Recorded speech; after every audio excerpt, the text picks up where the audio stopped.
సమాజంలో farm land మీద ఉన్న నెగిటివ్ ని ఎన్ఎస్పి కంపెనీ మాత్రమే పాజిటివ్ చేసుకుంటూ వస్తుంది. అవునా కదా?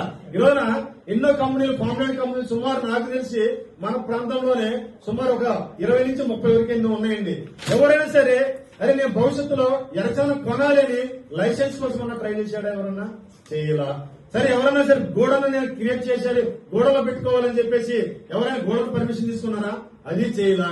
అరే నేను భవిష్యత్తులో నా కస్టమర్లకి నేను న్యాయం చేయాలి, ఇంత వుడ్ వస్తుంది, ఏం చేయాలని చెప్పేసి ఎవరైనా సరే నేను ప్రొడక్ట్ తయారు చేస్తానని సుమారు నా చిన్నప్పటి నుంచి కొన్ని కంపెనీలు చెప్తానే ఉన్నాయి, కానీ ఇవాటి వరకు కూడా అలాగే చెప్తా ఉన్నాయి. కానీ ఎట్లా అరచేతిలో వైకుంఠం చూపిస్తారు చూసారా, అట్లా చెప్పుకుంటూ పోతున్నా గానీ ఎవరైనా సరే ఇండస్ట్రీని పెట్టాలని లైసెన్స్ తెచ్చుకున్నారా?